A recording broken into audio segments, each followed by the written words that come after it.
Hello, and thank you for joining us today for our Biden Indian American Town Hall. We really appreciate you being on. As you know, we received the sad news of Congressman John Lewis's passing. So I want to take this opportunity to have a moment of silence to recognize him and all the great work he's done all across the country for all our communities. So if we could just have a minute of silence, we'd appreciate that.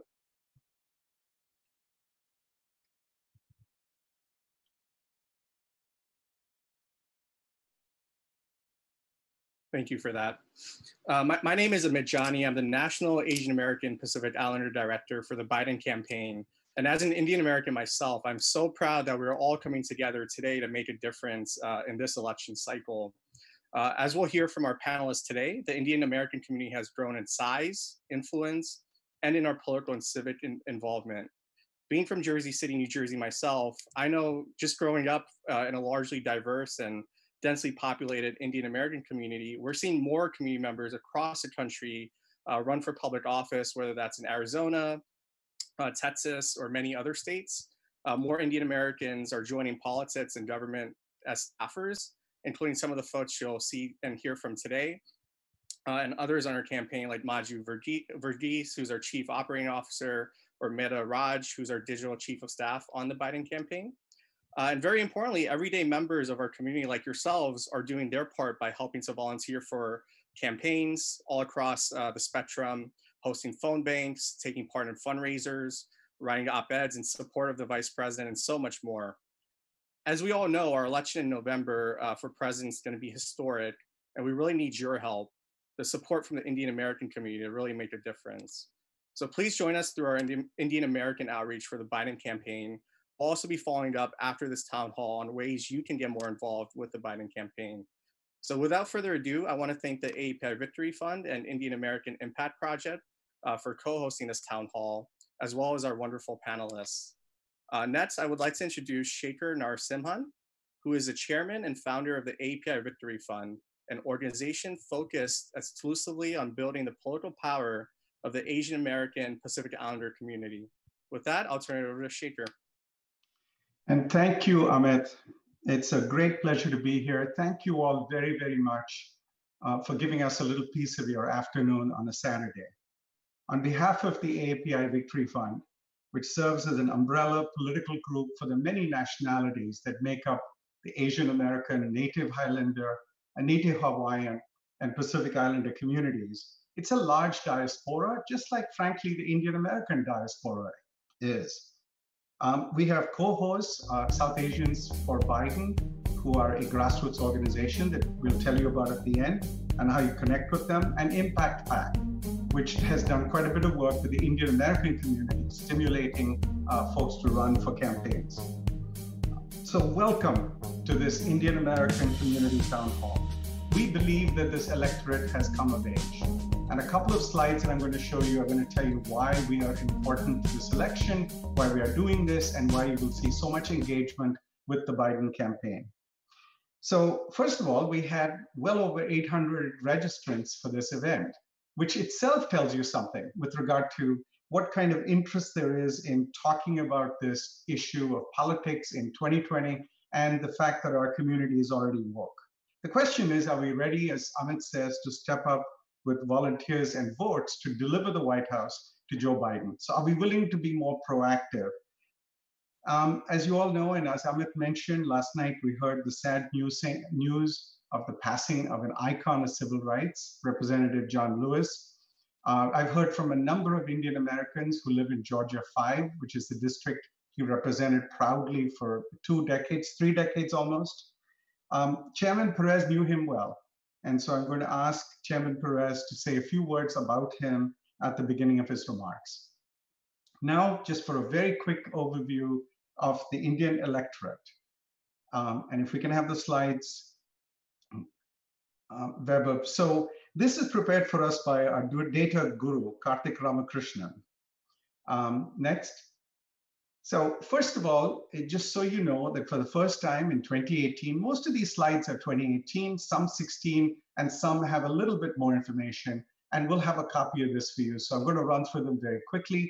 Indians represented for the first time the second highest number of naturalizations by country of birth in 2018. It means that we are beginning to want to participate in American politics. Next. As a share of the overall API population, and we call it adult citizen, because what we're interested in for voting purposes is, are you over the age of 18 and are you a US citizen? So this represents the likely voter population.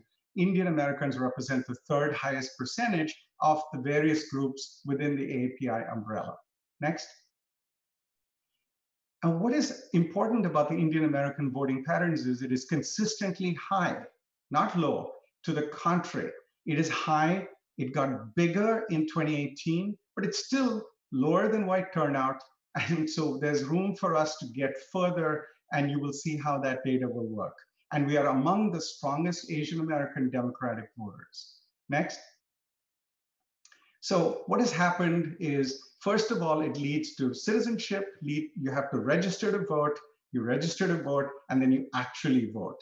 And you can see those percentages for Indians are highest in these communities, but there's no reason that we should not have at least 80% registered, and no reason we can't have more 70% voting. Next. And what happened in the midterms was, which is much lower typically than the presidential, there was a big jump across the board in voting patterns. As you can see, in 2014 midterms, Asian Indians voted 26%, in 2018, 47, 21-point big difference. So let's try to make that happen next time and watch what we can do in 2020. Next. First of all, I said favorability, and you would ask, well, how favorable is this a Democratic vote? In the Clinton vote, it was 77% Democratic. Today, in all the polls and surveys, the favorability for Biden over Trump is 2.3 to 1, very close to what it was then. Is there a reason we could not aspire to 75 to 80% of Indian Americans voting for Joe Biden? In my opinion, no, not if we do the work. That's the bottom line. Final slide. Here's the numbers. Bottom line, there are 8 battleground states. It may narrow and it may expand, but this is where you will hear and see the concentration of resources going today. And of course, we're going to have somebody very senior in the campaign talk to us as well. But just take a look. There are 1.3 million Indian American adult citizens, back to my definition, who are eligible to vote in these states. It is our goal to deliver 1 million of those to actually vote by November 3rd, 2020, and vote for a Democratic candidate, namely for Joe Biden.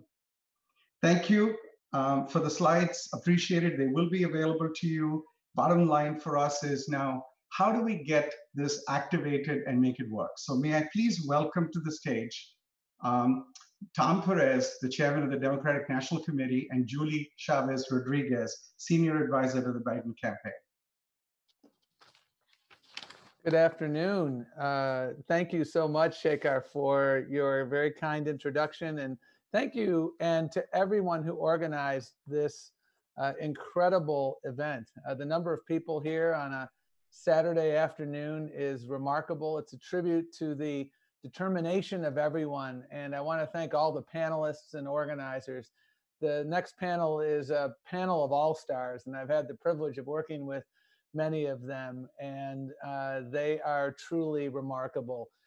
Julie is a good friend and a great leader who is indispensable to the Biden campaign. We are all so honored to be working together hand in glove. We are one because we have 108 days till the weekend.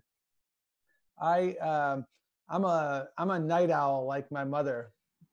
So I was up last night at about 11:30 when I got the word about John Lewis. And I'll be honest with y'all, I haven't stopped thinking about it ever since, because, you know, there's a wonderful baseball player, Lou Gehrig, who once said when he retired because of the illness now named after him, he said, "I feel like the luckiest person on the face of the earth." And with all due respect to Lou Gehrig, I kind of feel that way, because I got to work for Senator Kennedy in the 90s, and then Barack Obama, Bill Clinton so many other folks. And when I worked for Senator Kennedy, I remember vividly, I had the privilege of helping to write the original version of what became the Shepherd Bird Hate Crimes Prevention Act of 2009. It took 14 years to pass that. I bring this story up because I remember Senator Kennedy saying, we've got to go talk to John Lewis because you can't have a hate crimes bill introduced without talking to John Lewis.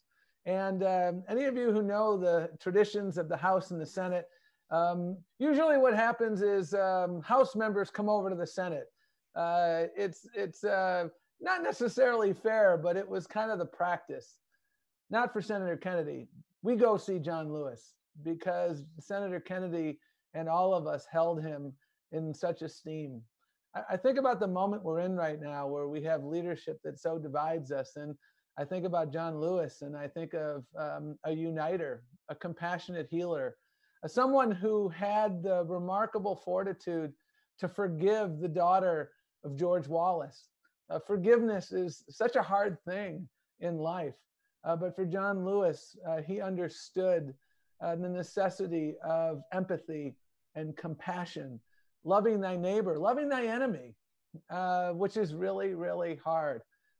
He was short of physical stature, but he was certainly a titan in the movement. And it's frankly impossible to overstate the depth of the loss. On top of just a day earlier, the loss of another titan in the movement, C.T. Vivian, who was there with Dr. King as well.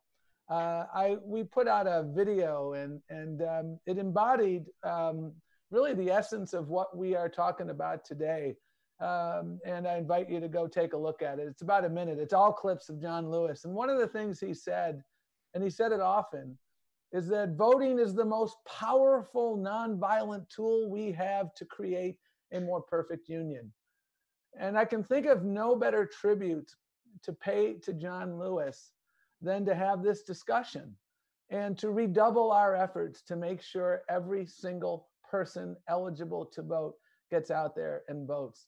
Shekhar, you have been, no, go ahead. I want to make a quick comment that many people don't seem to know that John Lewis was a great friend of India's. In fact, one of the last bills that he introduced in December 2019 was called the Gandhi Legacy Bill, where he tried to get 150 million in scholarships so that people from here, young people in both countries, could study nonviolence through the eyes of Martin Luther King and Mahatma Gandhi. It's a great loss for our community as well. The parallels between John Lewis and Gandhi are so evident in how he lived. And I hope we will all remember. I sent a note to my 3 children this morning explaining why their dad was so upset. Because we have to make sure that we never forget people like John Lewis. It's just so critically important. And the vote is what it was all about. The Edmund Pettus Bridge, which someday I hope will become the John Lewis Bridge. That is what it's all about. That's what this fight is about. And, you know, we've seen some dark moments in the last 3.5 years, but on the darkest nights, we so often see the brightest stars. And Shekhar, you are one of them. You have been such a friend for so long. I know so many people on this call. I got so many texts in the run-up to this call from former colleagues. So excited here. Folks, the most important thing we can do is get out there and vote. I took a screenshot of the slide of Indian American voters in various states, and I'm looking at it right now. In Michigan, 125,000 Indian American votes. We lost Michigan by 10,700 votes in 2016.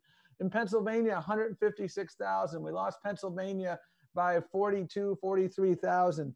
In Wisconsin, 37,000. We lost Wisconsin by 21,000 in 2016.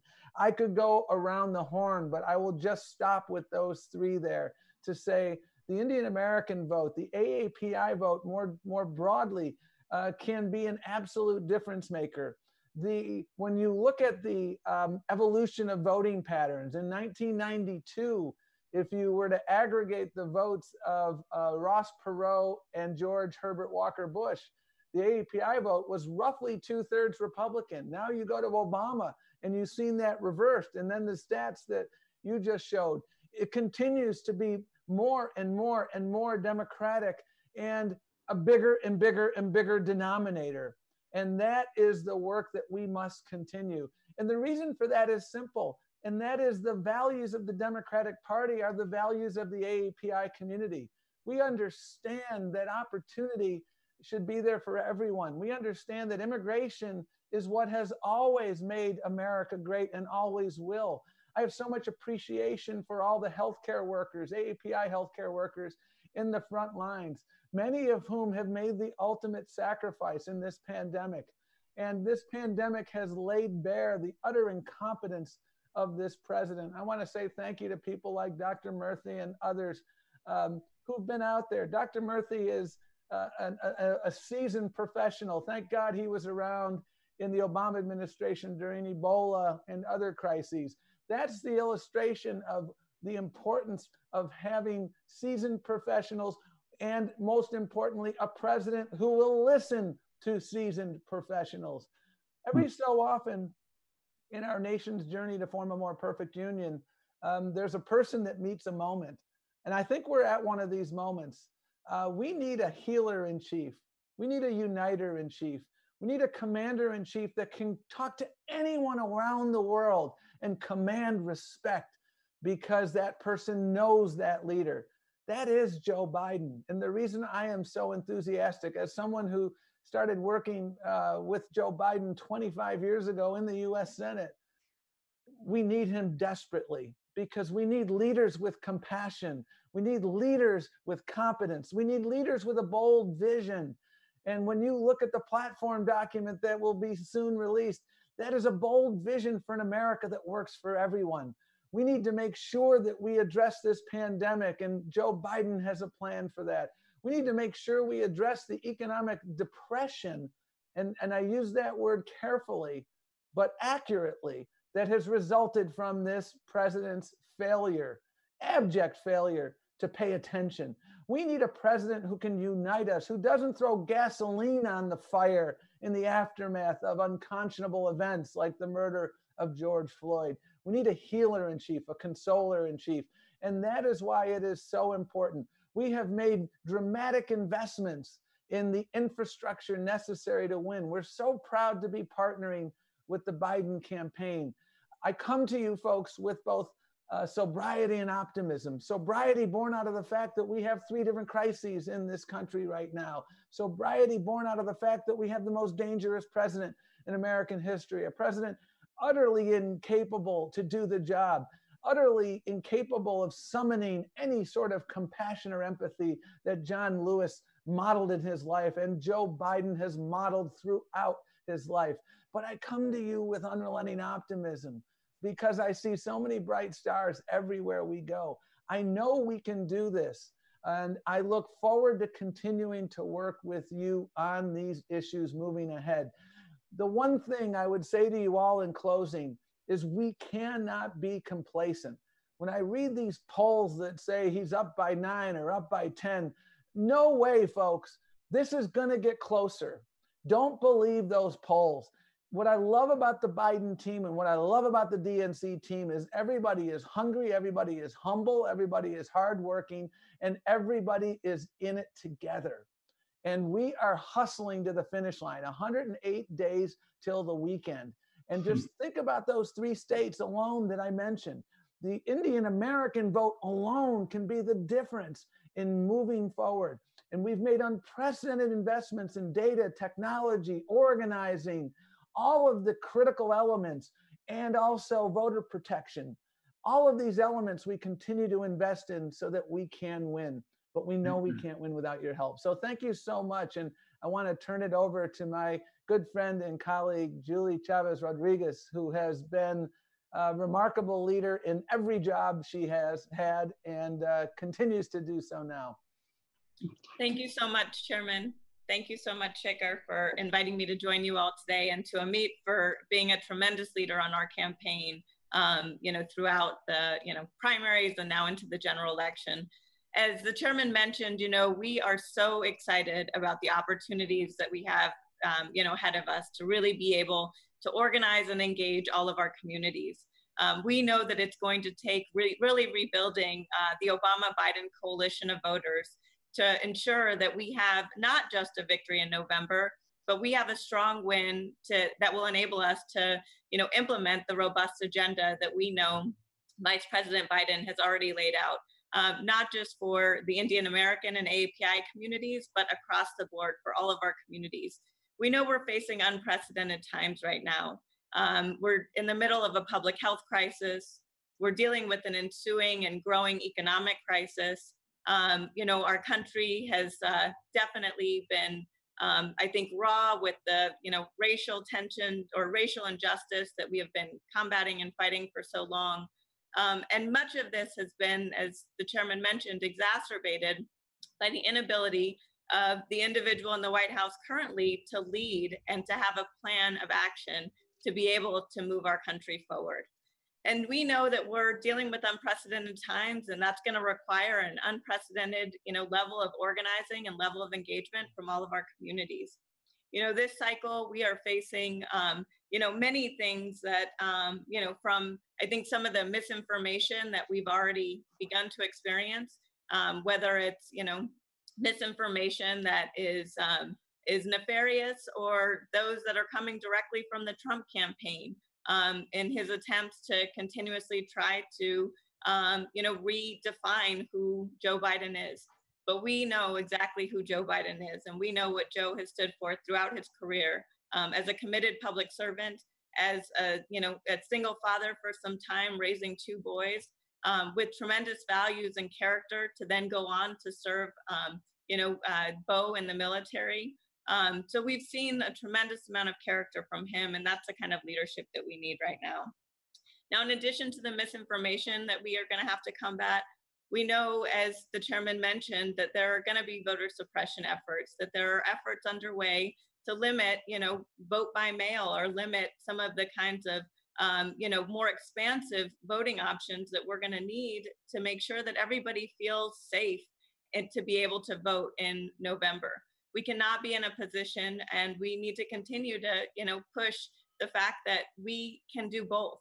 We can exercise our fundamental right as a democracy and as voters to be able to vote, and we could do so safely. And that's something that we're going to need to continue to organize around and continuing to advocate for. We know that we're going to face, ongoing foreign interference. We've already seen folks like Russia trying to, manipulate the elections in the ways that they did in 2016. So we need you all as an echo chamber, as trusted messengers with your community, as trusted validators, to ensure that you're getting the key messages of Joe Biden out to your folks, to your networks, because we have to make sure that we are combating misinformation with the facts, with the truth, and with trusted individuals like yourselves that are joining us today. And we know, we have a tremendous opportunity to engage our communities, to organize our communities, to really be able to build the kind of power that we know is possible and necessary to win in 2020. And just to highlight, the chairman mentioned a couple of the key states. I know that, as we are looking at organizing our organizing efforts in Pennsylvania, we want to make sure that we're engaging key leaders from Philadelphia and Pittsburgh. As we're looking at organizing in Texas, we want to know who those leaders are in Dallas and in Houston. In Florida, who are the folks in Tampa that we should be talking to and making sure are connected to our state teams? Ohio, the Cleveland folks.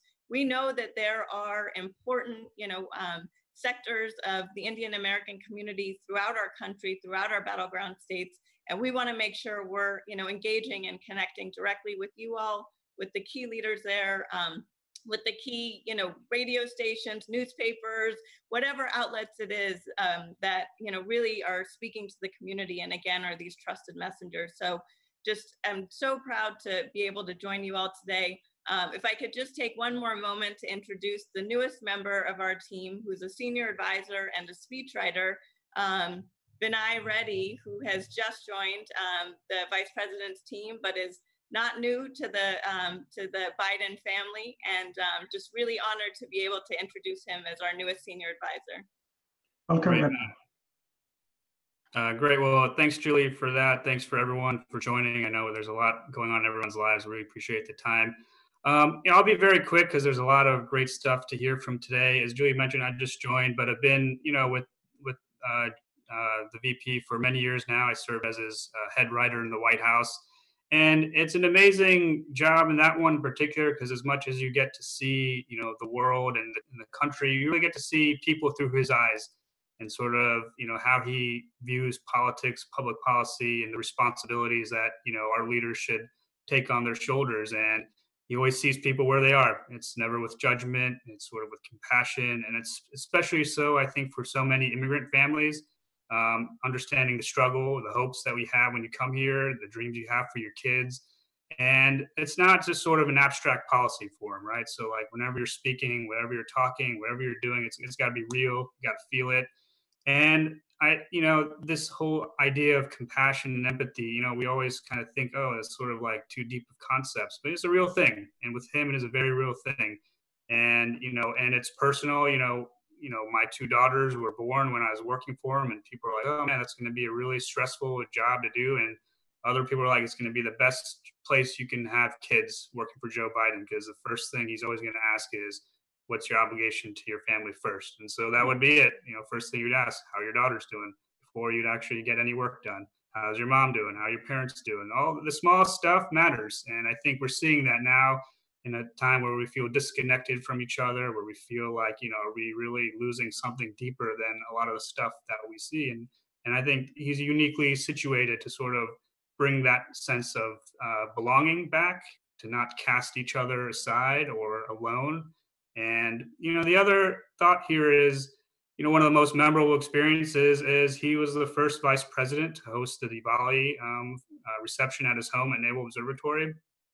And it was in the November 2016 after the election. Obviously, a lot of us were very disappointed and felt that that campaign in particular was run on a very divisive posture against immigrants and people of color. And so, we asked if he can do it, and he's like, yeah, of course. He opened his home. We made it such a very multicultural experience. There's people from every background, and he spent hours with everybody, and then sort of picked us up in ways that I felt only he could kind of do in that moment. And, that's the kind of person I think we're thinking about right now, that what's needed right now in the country, in the world, frankly. But it's not just sort of the human empathy, right? It's like really trying to understand where people are and doing something about it. And so it's not just being against someone or something. It's really thinking about the real core issues that you're facing in your life. And so there's going to be an election, one on the margins. It's going to be very tough for the reasons everyone has talked about already. But the other thing we can think about is when we are talking to your aunties and uncles, to your friends, to your cousins who are longtime voters, first-time voters, are unsure, is really deliver the things that he will do to make your life better. And that's why we have such an incredible lineup today of people who give you that sort of like, you care about your small business, this is what we can do. You want to, send your kids to a good school, here's what we're going to do. All the things that really matter to your life every single day, that you will have someone there in the Oval Office who that will be his. Then I thank you. Really appreciate it. We lost you for a little bit. Tom, you've been a really good friend. Really just want to say, first of all, thank you for helping us pull this together and getting all these people assembled, and for inspiring us every day with your strategy, your hard work. Julie, other than saying that your grandfather was obviously a great man, and today, Tom talked about Representative John Lewis. The fact is that you both come from incredible heritages. Tom was the son of Dominican immigrants to this country and became the Secretary of Labor of the United States. These things are only possible in America. So thank you very, very much. Appreciate it. Stay engaged. Our community needs you. We need to win this election. Namaste. Thank you, sir. And let me now invite my panelists. We have these 4 superstars from the Indian American firmament please join me so we can have a little bit of a conversation about some of the policy issues that Vinay was actually talking about. So can we ask Vivek Murthy, Sonal Shah, Rich Verma, and Neera Tandon to please join us. So as they are assembling, I don't think we can see Sonal yet. Oh, there she is, of course. And Vivek, you were the 19th Surgeon General of the United States. Hi, Neera. Co-founder of Doctors for America, and now you're an advisor to Vice President Biden during this health crisis, this COVID-19 crisis. Sonal, you're an economist. You were in the Obama White House. You were also founding executive director of a new institute at Georgetown, and you were the national policy director for the Buttigieg campaign. Rich, I think everybody knows who Rich is. Lawyer, was the first ever US ambassador to India of Indian origin. How's that sound? It just sounds great. I'm Assistant Secretary of State before that. And Neera, I mean, there's a lot of things people say about you. The one thing I love is, I love to say that she is the person who helped to draft the Affordable Care Act. And you've worked in many different roles, but you also run what in the popular press is called a prominent left-leaning think tank. I don't know whether that's a compliment or a, I'll take it as one. But take it as a compliment. So could I start with Vivek, and each of you take a few minutes, please, from your perspective. I think our community needs leaders to tell them why. Why is this important to us, this election, and so on. So what do you believe are the things that, A, you think Indian Americans should focus on as they think about this campaign? And then from a particular perspective, Vivek, from healthcare, Sonal from, I call it broadly speaking, if you will, domestic policy, but immigration in particular, Rich from foreign affairs and US-India relations, and Neera from the perspective of healthcare and the economy and the Supreme Court. What is important about this election to you, and why are you actively involved? Let me start with Vivek. Well, thank you, Shekhar. It's so nice to be with everyone who's joined together today. Even though we are not in person and I can't see all of your faces, it is a feeling of being like home and being close to people from my community. So I deeply appreciate this opportunity to be together. There are a few thoughts I wanted to share, but let me just start with what is on all of our minds at the moment and what we're reading about in the papers every day, which is the hopefully once in a lifetime pandemic that we are experiencing, living through right now with COVID-19. Our country unfortunately has hit some grim milestones. Even as of today, we have more than 70,000 new cases of COVID-19. We have more than 3.6 million people who have been diagnosed with the infection, and that is almost surely a massive undercount. And we've lost nearly 140,000 people to this virus. The good news about these last few months has been that people have stepped up in extraordinary ways. In hospitals, for example, we've seen nurses and doctors who have just put their own lives on the line at times to work to serve their patients, even when they haven't had the equipment to protect themselves, the masks, the gloves, and the gowns. We've seen neighbors stepping up to help neighbors. We've seen organizations step up to take care of their employees and to contribute to hunger causes and food banks, because so many people are going without the support and the food they need. We've also seen some elected leaders step up as well. I've seen governors like Governor Whitmer in Michigan step up to take sometimes unpopular choices, but often the right choices as guided by public health to protect her population. Mayor Keisha Lance Bottoms in Atlanta, another example of somebody who has stepped forward to speak up for public health measures, knowing that people's lives are at stake.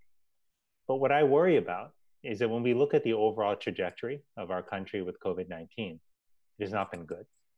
And the truth is that many of the lives we are losing are lives that could have been saved. Many of the cases that we're seeing could have been prevented if we had had a more robust public health response. And the truth is, and I say this with some degree still of shock, is that having worked in the Obama administration during the time of Ebola and Zika, having worked with colleagues also from prior administrations, Republican and Democratic administrations who had managed public health crises, I never thought I would see the day where our country faltered so badly in the face of the greatest pandemic of our lifetime. And that's unfortunately what we're seeing. If you look at other countries, especially other industrialized countries, they've seen cases go up, and then they have taken strong action to bring those cases all the way back down. And then they have put testing and contact tracing and other measures in place to keep cases at a low level. We did something very different. We went up, we came down a little bit, and then we surged up once again, far beyond where we were even in March and April. And there's only one other country that has performed that poorly in those terms, and that is Iran. And so we find ourselves in a scenario where we are at the bottom of the pack. And it's not because we don't have the right scientists. It's not because we don't have good doctors and hospitals. It's not because we don't have a citizenry that's smart enough and thoughtful enough to understand how to protect themselves. It turns out it's because of our leadership. And this is the truth, is that just like a car can have the best engine, the best safety features, the best GPS system, if it doesn't have the right driver, the driver doesn't know what they're doing, that car will crash. You will not get to where you need to go. And that is what we are seeing. I want to end with one quick thing about why Joe Biden. And I've spent my life not participating in policy or politics for much of my tenure, but I was drawn into politics, into policy, because of the urgency of this moment that we had around healthcare. And I find that moment has emerged once again, a time where we desperately need new leadership when it comes to healthcare. I spend time on the phone each week with Vice President Biden, briefing him on COVID-19. I work closely with his team to develop some of the strategies and plans around COVID-19. What I can tell you is that the Vice President is incredibly thoughtful and incisive and very sharp when it comes to thinking about COVID-19, asking the right questions, but also proposing ideas that he knows will help people in the short term, but that will also help us for the next pandemic. And that's exactly how we need to be thinking. But it's not just about his skills, it's about his character. Because what I will share with you is when I was confirmed to be Surgeon General, a confirmation that was by no ways assured, that was incredibly difficult, and that would not have happened had it not been for the support of this community, of the Indian American community, and friends like Shekhar and friends like Nirai. And that moment when I was finally confirmed and was ready to be sworn in, the person who stepped up to swear me in was actually Vice President Biden. It wasn't something he had to do. In fact, it wasn't even a routine, but he did it. And I will always remember what he did at that swearing in before it started, when the cameras were off in the back room behind the stage. I was gathered there with my mother and my father and my sister, my wife Alice, but also with my grandmother, who I was fortunate to still have with me and is still here about 15 feet away from me here in the house today. And she was in a wheelchair. And when the Vice President walked in, he immediately saw her and he went straight up to her and he got down on the floor on one knee and he took her hand in his hand and he looked into her eyes and he said, "Grandma, look at what you've done." And he pointed to all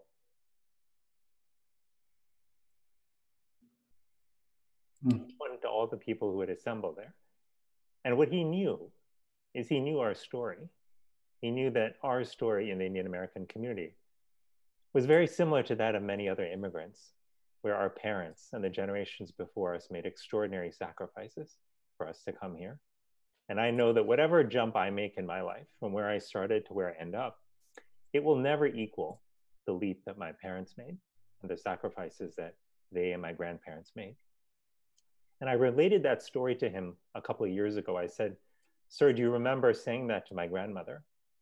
And he said, "Yes, Vivek, I remember that, but you forgot the other thing I told her." He said, "I also told her, thank you for choosing us. Thank you for choosing the United States as a place to entrust your family with, to make your home." And that was such a beautiful sentiment, but I remember it often because it reflects who he is. His recognition and appreciation for immigrants and for communities like ours is forming an incredibly important part of the backbone of the United States of America. This is a moment for our country when leadership matters, when values matter. And when we go to the voting booth, as we think about how to build support for the candidate that will best reflect our vision and our hopes and our dreams, let's lead with our values. and let's vote for the person who understands us. And I believe in that election, in this election, a candidate is Joe Biden. Thank you, Vivek. Neera, I'm going to give you the hard job of following that. But you've been, Neera, in politics, in economy, in policy for a long time. First, just touch on what, not so much what our current president has screwed up, because that could take too long, frankly. But tell us a little bit about what advice you're giving the Biden campaign on issues that really matter to people that are listening. You know, immigration reform, the economy, things that you work on every single day. Neera Tandem, please. You need to come off mute, Neera. There, I thought I'd unmuted myself. I'm so sorry. It's really fantastic to be with such a tremendous group of leaders. Shekhar, who's been organizing, energizing the Indian American community for so long, and is a great friend to all of us. Vivek, Rich, Sonal, these are tremendous leaders. And so I'm really just honored to be with them. And I think I'm just going to say a few things briefly, because I want to make sure we have time for everyone. First and foremost, the work we're doing and the work I'm doing with the Biden campaign is really to try to develop ideas. We are facing probably the largest scale economic crisis we have seen in decades, and in many ways, and it's going to be deeper and longer lasting and more profound than any of our recent shocks. And so I think what's been really important is that the vice president sees this crisis through the eyes of everyday people. He does not care about how the stock market is doing. He cares about how people are suffering. And he has developed an economic agenda that is focused on addressing the needs people have, which is investing in jobs, investing in small businesses, investing in key challenges for the country, domestic production, organizing the largest scale fight that the United States has ever had on the climate crisis. Most importantly, coming up soon, there will be a speech on caregiving and really investing in childcare, and actually making the deep connections between how these investments also help us over the long term become more economically productive and have a stronger economy that grows for everyone. And I really want to highlight this. I think this is such a deep part of the vice president's character, which is when I worked in the White House and was working on healthcare or working on particular economic issues from my perch at CAP, I would, be in meetings with the vice president. And what was so important about his voice is that he always focused on how what he was doing what the administration was doing was actually going to affect real people. And Vivek is absolutely right. He sees the country as not just one vision of America, but a true vision of America, where all communities are represented: Indian Americans, South Asians, African Americans, Latinos. It's a vision that includes all of us, and he forms policies to address that. And so whether it's concerns about how small businesses are doing in this pandemic and how we're going to revitalize communities left behind, he's developing ideas where he's really thinking about all of us. That's how I would just leave this, which is to say, Rich can talk about this more, but one of the speeches we were honored to host the vice president at was a speech actually about he was traveling to India, and he chose to make a speech about U.S.-India relations ahead of that speech at CAP. And he was able to connect not just the connections between these two governments, but really between two people and two peoples. And he saw so clearly, really in a sense, from the immigrant perspective, what it means to come to the United States, and honestly, how much that is a source of strength. The immigrant experience, the experience of Indian Americans in the United States, is a source of strength.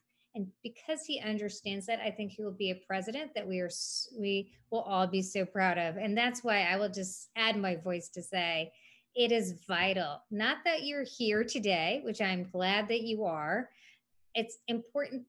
It is absolutely vital that you take steps every day over the next 3.5 months to make sure Joe Biden becomes president. It is up to all of us. Call your cousins and friends, call your neighbors, and call your friends, the long lost friends you've had in these swing states. We have to organize in new ways. It's going to take person to person contact, and I just hope everyone here will engage in that way. Thanks, Shaker. Thank you, Neera. Appreciate it. Rich, you're our foreign policy guru. What can you tell us about your engagement with the Biden campaign and specifically around the issues of US-India? Yeah, Shaker, thank you so much. And again, thank you for your leadership over many, many years, galvanizing the community. It's been incredible. And it's an incredible honor to be with all the other panelists who I've had the pleasure of working with and knowing for a long time. And I'm really excited to talk about Joe Biden in the foreign policy space and as it pertains to India and how good he really has been for South Asians, for Indian Americans, and for the US-India relationship. And this is something I've watched personally. So let me just say from a personal perspective, I've had the great pleasure of working with Senator Biden when he was chairman of the Foreign Relations Committee nearly 20 years ago. So there was no one in the Senate who knew more about foreign policy. Every member of the Senate, Democrat and Republican, would go to him for advice. Every foreign leader who came to Washington would go to him for counsel. And on India, I can confidently say there would have been no US-India civil nuclear deal but for Joe Biden. And I will tell you, in 2006, I remember remarks he made where he said, quote, "My dream is that in 2020, the two closest nations in the world will be India and the United States. If that occurs, the world will be safer." Think about that for a second. He made those remarks in 2006, and here we are, folks. It's 2020. Let's make Joe Biden's dream a reality. That only becomes a reality if he becomes president. Now, the other thing I got to see was Joe Biden on a personal level, and I got to know Senator and Vice President Biden as an individual. I saw the inclusive staff he built to include South Asians and Indian Americans. I saw him at the cultural and community events talking about the contributions of the diaspora community. I traveled with him to the Middle East, to Iraq. I saw how he cared, not just for us, but for all those serving our country abroad. And because I worked in the Capitol just a few feet from the Senate floor, I saw him bring his things to the Senate each night on those nights of late votes so he could sprint to the last train to take him home each evening just so he could say goodnight to his kids. That's the Joe Biden I know. Foreign policy expert, friend of India, champion for social and racial justice, and so much more. And there's so much that has to be done, repairing our US standing in the world, restoring our leadership on climate, on human rights, non-proliferation, trade, global health. But on India specifically, let me just say this. He has been out in front. When he went to Mumbai just a few years into the Obama administration, he called the US-India partnership the defining partnership in the century ahead. And there's no question that under his leadership, he would help shape international institutions like the UN to give India a seat on the Security Council. He would fulfill their status as a major defense partner. He would work together with India to keep our citizens collectively safe. That means standing up against cross-border terrorism and standing with India when its neighbors attempt to change the status quo. But I think most importantly, as both Vivek and Neera have talked about, foreign relations are built on the backs of individuals, the individual contributions that are made. And in our situation, it is of the contributions made by 4 million Indian Americans. Like my dad, who arrived in the United States with $14, like my mom, who was a special needs teacher and worked so hard to fulfill the American dream. And let's be honest, that vision, that dream in America is at risk. This president is not only anti-immigrant, he's been flagrantly racist and bigoted. spewing hate towards Asian Americans, towards South Asians, and look, treating Indian national green card holders and Indian students so poorly. We used to be a welcoming country. That welcome mat has been pulled up, including for our friends in India and South Asia. That's not the America I know. That's not the America my parents knew. It's not the America that allowed their son to go back to the country of their origin and represent the United States. There's no question President Biden would build a more inclusive, tolerant, just, and fair administration that would take US-India relations to new heights. So thank you, Shekhar. Thank you. Thank you, Rich. Sonal, I'm going to let you bring it home, and then I'm going to do a quick rapid fire with you to bring this to a conclusion. Sonal Shah. Great. Thank you, Shekhar. And what a pleasure to be on with Vivek, Neera Tandon, and Rich Verma. You can't go wrong with the three of them on any panel. So what an honor and what a pleasure. And I just want to make a quick shout out to Neera. She's been sort of a hero for a long time. She was in politics when I first got in, and everybody would point to Neera and be like, that's who you need to know. So it's so great to be able to work with her. And I also want to thank Amit Jani for all of his work, and I know he's doing a lot on with the Indian community and as well as with the AAPI community. So really appreciate it. Just quickly, I'm just going to wrap this with three things, and I think one, character and values matter. I mean, everybody else has said it. We can talk about statements, we can talk about comments, we can talk about lots of things. At the end of the day, the person you vote for has to have character and has to have values. And you've already heard from Vivek Murthy, just the values he showed to his grandmother and to his family in when he was being sworn in. And that doesn't come because somebody just says things. It comes because somebody actually believes it and understands it. And that belief is very important. I have been a recipient of it in different ways. When I was at the White House working with him, always looked at you in the face, always had a conversation with you, asked about your family, asked about how everyone was, and even willing to call them if you wanted him to call him right there and then, because that's just who he is, and those values matter. And all of you in this on this call come with values. You came to the United States. My parents, my grandparents, my uncles, my aunts, everybody came here with a set of values. You built community. You took care of each other. You took care of others you didn't even know. That's who Joe Biden is too. So if we believe in those values in our community, that's the same set of values Joe Biden believes in. And that is what you build countries on and what you build institutions on. You built it on character and values. So that's one. Two, he is the right president for this time. If there is a crisis that Joe Biden has not seen, I do not know. We went through the financial crisis in 2008 together. When we first came in 2009, we had no idea if we were going into a depression or if we were going to stick it out and make it through that crisis. Joe Biden, every single day he was making sure where that money was going. Are we making sure jobs were being created? Are we helping communities? That's the questions he was asking.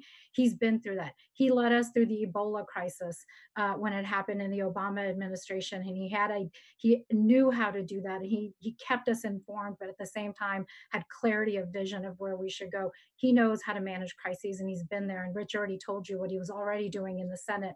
So this is what he knows. And then finally, I think this is just personal for me. I think that, look at all of us. We've all been in some way, shape, or form influenced by Joe Biden. We are immigrants. I'm a first generation immigrant, right? My parents came here when I was 4 years old, and I have been a beneficiary of someone saying, hey, you belong here. You belong in my administration. You belong in the work that we're doing, and giving us those opportunities to do that. All of us on this call have benefited from that because Joe Biden has stood there for the immigration acts, has been there for when we wanted to pass the immigration bills, understands the value of immigrants and what they bring to this country and why they come to this country. We all come because we want to create a better lives for our families and our kids and our generations to come. And that's just who he is. So again, going back to character and values, that matters. And we've all benefited from it. And we need to pass that same on for the next generation. So why I'm voting for Joe Biden is I want a country that is open to people like me and to my friends and to my colleagues and to everyone else to know that we can create a better country together because we are part of the American fabric.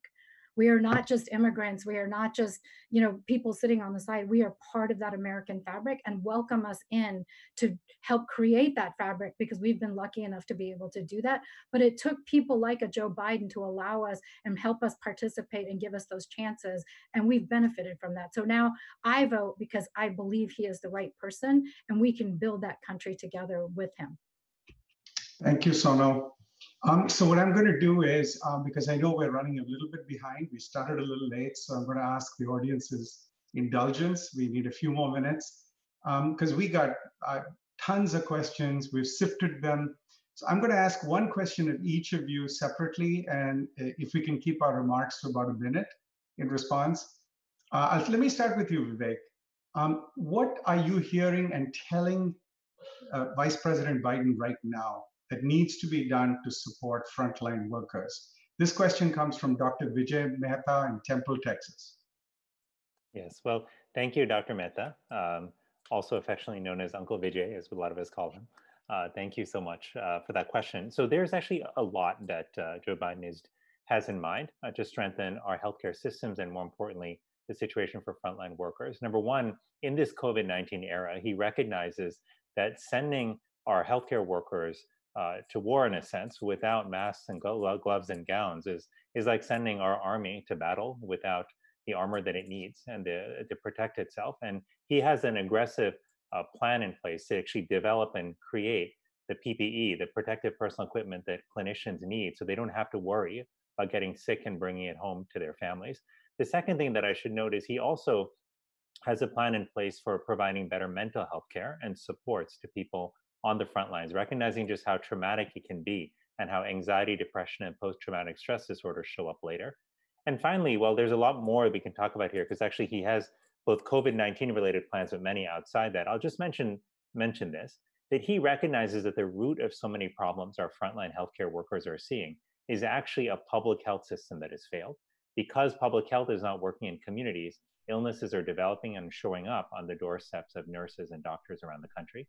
So he has an aggressive plan to build a public health workforce, to invest in addressing the social determinants of health, to create a public option so that there's more competition for insurance companies and so that you can drive down costs. And finally, he has an aggressive plan to negotiate with insurers using the power of the federal government to bring down drug costs so that we can lower the amount of out-of-pocket expense for people who have chronic illness. Got it. Rich, if I may go to you, because there seems to be a lot of chat in the room. This one is from Priya Dayananda in New York, Pennsylvania. And it really has to do with, a whole series of things. And I want to add Sumit Sharma from Cary, North Carolina. The questions keep coming up.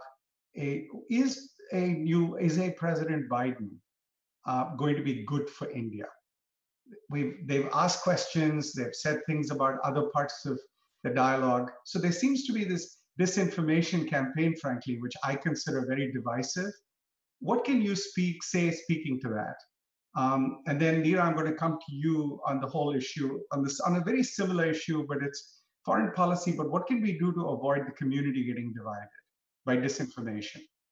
Rich, first. Shaker, thank you. Shaker, if we didn't have a record, this would be a hard question to answer, and we would just have to guess about, what we think might happen. Shaker, we've got a 30-plus year record on U.S.-India relations, with the vice president taking a lead role, not as an observer, and not as just a simple senator, as either the ranking member of the Foreign Relations Committee or the chairman of the Foreign Relations Committee. Ask anyone in the Bush administration if the civil nuclear deal would have occurred without Joe Biden's leadership. And then just look at the 8 years of the Obama-Biden administration.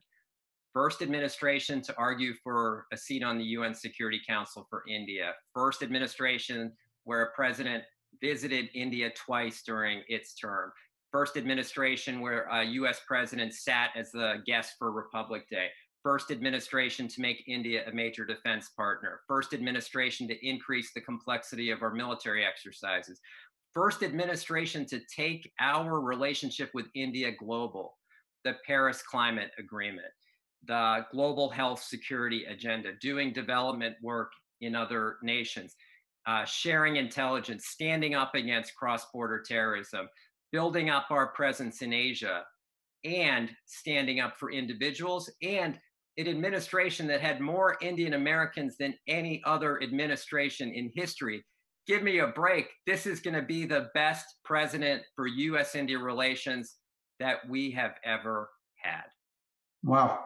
So, what do we do about disinformation? Because what you see in the chat and you see all these things, and Sonal, I'm going to ask you the same question. And you should know there was a question from Dr. Isha Saeed also about the Affordable Care Act, but I'm going to have to jump over it a little bit and go to Suvit's question and Priya's question. So, Neera, disinformation, there's a lot of it out there. What do we do? Yeah, so I'd say the most vital thing for all of us is to recognize the problem, which is disinformation flows often from sources that don't know it's disinformation. So one of the challenges of the era we live in is that people spread information online, and when you receive something from someone you know, you think it's accurate. And I just think for all of us over the next 3.5 months, if you're getting material about Joe Biden, you have to really check it, even if it comes from a source you know. If you're on Facebook and a friend or a relative is sharing information and it sounds wrong, it may well be wrong, even though it's been shared by someone you know, or it seems like it's shared by someone you know. So that is the most critical thing in this moment. There are many entities, foreign countries that are using social media to divide Americans against each other. And of course, we have a president who wants to divide people against each other, and an ecosystem in online on Facebook and elsewhere where it is easy to divide people against each other because that information spreads very quickly and the social media companies haven't done enough. So when you see something that says that Joe Biden has favors somewhere or is favoring one group or another of and anything that seems divisive, we're all here to tell you it's very likely to be wrong. And you actually have to spend some time looking at real sources, neutral sources for accurate information. I think the campaign is getting up information that's accurate about his record, but just one asset Joe Biden has is that we've all known him for a long time, right? He's been in the public eye. He has a record with the Obama administration. He has a record with the Senate. He has never done anything divisive to pick one group against each other in his life. It's not who he is. So if you see that material, or more importantly, you hear from your friends and family, part of the reason why this call is so important is that you now have tools from the information we've shared to fight back against disinformation. And that, I hope, that is really up to all of us. We know the Trump campaign is going to do that. It's using Facebook to divide people against each other already. Its ads are divisive. They are filled with lies. We all need to be soldiers in this fight. Thank you, Neera. Really appreciate it, and all the work the DNC is doing as well. So Sonal, you get to take us home. What is the one thing you would say for somebody who's an Indian American who's sitting on the fence that would say, hey, can't sit on the fence, you got to move, and why should you vote for Joe Biden? So I can only speak personally, right? And as I have said to my own family and friends, we can't afford to sit on the fence. This is a country we get to build together. This is about your kids. This is about your grandkids. This is exactly why we all came to this country, why we emigrated to this country. We get to build a country. Democracy isn't sitting on the fence. Democracy is using your opportunity to vote. Democracy is actually participating. Democracy is stepping up when the time is right. And it is our time to step up. As Neera said, as Rich has said, as Dr. Murthy Vivek has said, Joe Biden is exactly who you see. There is nothing hidden about Joe Biden. If you think there is an alternative agenda, read everything he has ever said publicly. Read everything he has ever said on the record publicly. You can go find his speeches in the Senate from when he was there.